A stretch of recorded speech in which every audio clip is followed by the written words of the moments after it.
Why, hello everybody, boys and girls. Welcome to this week's Around the Fountain, March 8th. Now, don't look at your calendars because they might say it's March 15th or, 16th.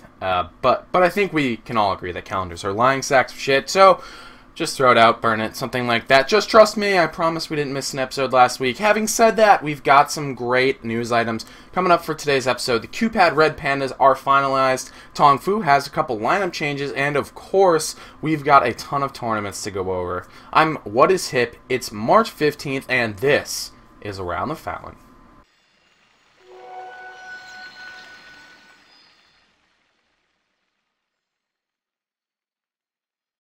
Well, we'll start off with a bit of news that's probably been burning on every Sing Sing fan's mind, or at least they'll be mildly curious, I hope. But that's the final roster of the Q-Pad Red Pandas. On March 4th, on their Facebook page, they announced the final lineup for the team.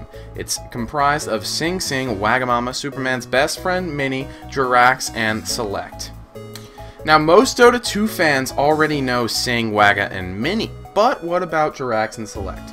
Well, Sing Sing knows Jirax from his time playing Heroes of Newerth.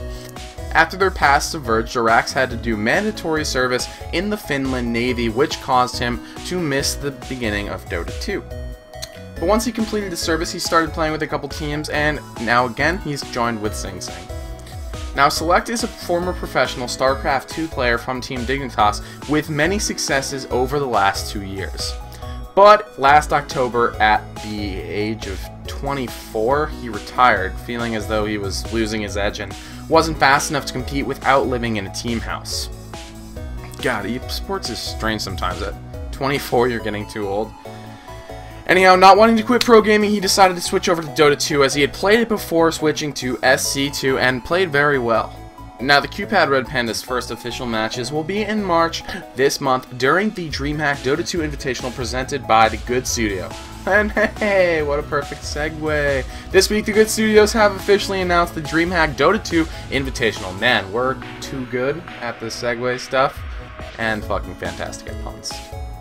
During March and April, 8 teams will compete for a prize pool of $6,000 and a slot at the Dreamhack Summer Dota 2 Championship.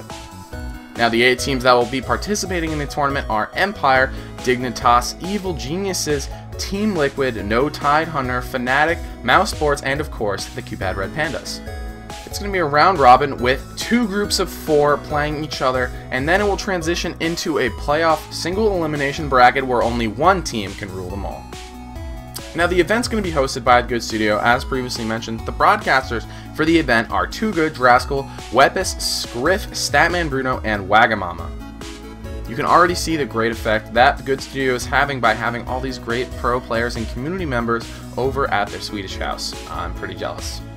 The announcement trailer's in the show notes, and it's pretty awesome. Smell that? I think that's... yeah, it's Terramoose. Oh, must be an update for the Good Studios Dreamhack Dota 2 Invitational. Evil Geniuses are unable to participate in the tournament and were replaced by Virtus Pro. Starting just a few days ago, 8 teams and 2 groups are competing in a round-robin event for a total of $6 grand. As Group A is Team Empire, Virtus Pro, Q-Pad Red Pandas, and Team Liquid. While Group B consists of Team Dignitas, Fnatic, Mouse Sports, and No Tide Hunter. And if you haven't seen the stream yet for game number 2, we've plopped the link right below in the show notes. Be sure to move along to about 38 minutes in, and be sure to read the names of the friend ads. My personal favorite, Give Her the Light. Eternal Envy's back, and he's pounding the virtual pavement for a new team. On March 3rd, Eternal Envy posted on the NA Dota forums looking for 2 more team members to fill out a roster comprised of himself, Clairvoyance, and Lust. Now, the few things he asked for in potential teammates are as follows. Free to scrim from 10 AM to 6 PM Eastern 5 days a week, people who want to win big and not be satisfied with small tournament wins, who is willing to play any role in an attitude that allows them to speak up for themselves, but know the right timing, and they must be able to play on a European server. If you happen to be interested, well, we just happen to place the link to his forum post in the show notes. At this point, it's a bit old, but you never know. News come out of the Tongfu camp earlier this week in another roster shakeup. Both Veronica and Long DD have left the team. Long DD has been training with LGDCN, while rumors have hinted that Veronica is retiring. Now, in their place, Tongfu has picked up Yubao, it's probably wrong, sorry, and Zhao Banana Wang. I don't think he asked anyone who speaks English if that's an okay name. Thanks for calling yourself Nana Wang. We sincerely appreciate it, and good luck with the new team, Tongfu. Well, we've got a G League winner finally after waiting so long for the finals. It's a 2-1 victory for IG over LGD International. Now, that's the biggest news you're going to get out of that, except the cringe-tastic, awkward player intros that I've linked right below. Don't blame the players, I'm pretty sure they all hated it, and really didn't have a choice. Now, I suggest we just enjoy the silliness for what it is, and hope that next time they go for some poses that aren't, dumb. I don't really know how to explain it.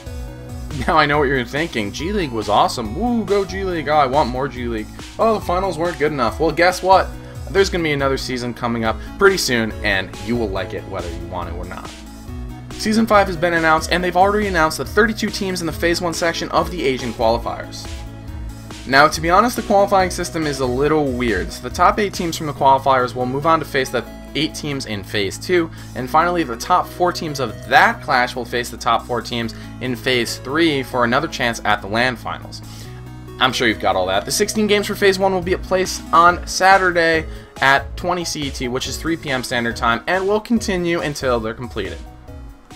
This past weekend, the Armageddon Dota 2 Grand Slam Asia was hosted in the Marina Bay Sands Convention Center in Singapore, and fans of Winter will be happy to know that Team ABC came in first place to win the $5,000 and a $7,500 sponsorship contract. Team ABC did not lose a single match up to their final clash with second place winners Team Departure, but their undefeated streak did come to a halt in Game 1. Now, Winter & Company didn't take the loss too hard as they went on to win the final 2 games to take a 2-1 victory in the finals. First Departure themselves netted $2,000 with a $5,000 sponsorship, while Awake took 3rd place winning $1,000 and a $2,000 contract. Congratulations to all the winners. P.S. Goddamn you gods.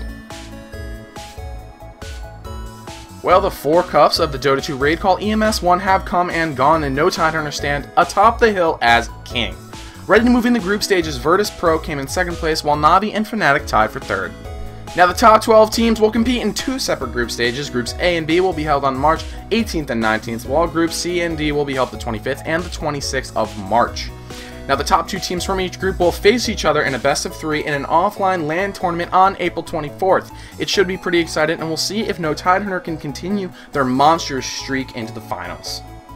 And as if there weren't enough tournaments, the Starladder Season 5 has been rolling along through the group stages, and I'll tell you, those Europeans have been playing some amazing Dota. Currently, we have no Tidehunter as numero uno in yet another tournament with a record of 14-1, and Fnatic EU and Virtus Pro close on their heels with 10 wins apiece and 2 and 3 losses, respectively. Finally, Empire rounds out the top 4 with a record of 8-4. Now, as a quick reminder, once the group stages end, we move to a playoff format of the top 4 teams playing double elimination best-of-3 series, culminating in a best-of-5 grand final worth $8,000 to the winner. 2nd place gets $4,000, 3rd place $2,000, and 4th place goes home still with a cool $1,000. Another tournament for our viewing pleasure, although this one's about to end. The Defense Season 3 has 2 more series to go. Now, Virtus Pro awaits the winner of Team Dignitas vs Fnatic EU on the Grand Final stage, which will be a best-of-5 series. Now, the winner's going to go home with a whopping $10,000. 2nd and 3rd place will earn $5,000 and $3,500 respectively, and Team Liquid has already secured the $1,500 4th place prize. Virtus Pro has shown some unbelievable fight in this tournament so far, and we're really excited for what we know are going to be an amazing Grand Final. The Wonder Twin duo of AC and Jurassical have had their work cut out for them as well with all the D2L games going on, but gosh darn it, we love these 2 crazy scamps. I actually listened to AC last night while going to sleep reciting various Shakespeare. Right when he got to Good Night, Sweet Prince, I was out cold. But that's enough about that. Let's talk about standings. Currently, Fnatic EU holds the top spot with a record of 8-3. Dignitas and Empire are both at 7-2, and Team Liquid rounds out the top 4 with a record of 7-3. Now, when the group stages end, the playoff format will be double elimination, best-of-3 matches, ending in a grand final best-of-3 series with a live studio-produced broadcast. Now, the winner's going to go home with $5,000, 2nd place gets $3,000, and 3rd place $2,000. A quick note about this tournament, I think it's really great how the consistency has produced some really interesting matches and really showed us who's the best in Dota right now. Guess what? Another tournament! Woo! WePlay has just announced the groups for their enormous tournament. We have 32 teams participating in this tournament. Now, WePlay is thinking about forming a small country with all of the team members. They're just waiting on the UN to officially recognize Dotatopia. Here's the teams. First place will get $5,000 in prize money plus $1,500 in gear. Second place wins $25,000 and $1,500 in gear. Third place gets $1,200 and $1,000 in gear. Fourth place will get $1,500 in gear. Fifth and sixth get $1,000 in gear. And finally, seventh and eighth place will go home with $500 in gear. Holy crap, that's a lot of gear. That prize money should be able to pay for the utilities of Dotatopia. This week's update segment will be short and sweet. Although we've missed 2 patches, there really has been a ton of stuff added other than cosmetic items, bug fixes, and some new sounds. Now, one of the most exciting features is your profile page will now show up to 8 different items, not including your featured hero. Now, if you click that item, the featured hero area will switch to the appropriate item. If it's a hero item, then the hero will show up wearing or using the item. If it's a courier, the courier will pop up, like so. Thanks, Cyborg Matt. The other major additions have been cosmetics, including a delightful Arcana headpiece for Lena that changes her look to her original design. The particle effect for Dragon Slave and Sound will change along with the minimap and ability icons. The minimap icon will only change for yourself, however.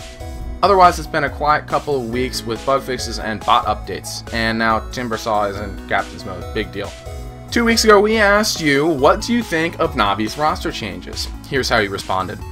41% said A, good. 11% said B, bad. 8% said C, something. And 40% of you chose Puppy and Kurakai's love will transcend all language barriers. This week's patch brought the news that Timbersaw will be released in Tournament Captain's Mode next week. Now we ask you, what kind of an impact will Timbersaw make? A little. There are way too many choices in heroes to use. B, a fair amount. He could be used in the role of ganker / nuke. C, he's the next motherfucking Clockwork. D, I really don't know enough to answer. If you feel like you've got more of an opinion on this than what our choices have offered, please feel free to leave us a comment with your thoughts and we'll read them at the end of next week's show as long as they don't suck. Take care, subscribe here and here. See you next week. I'm WhatIsHip. You were just watching Around the Fountain.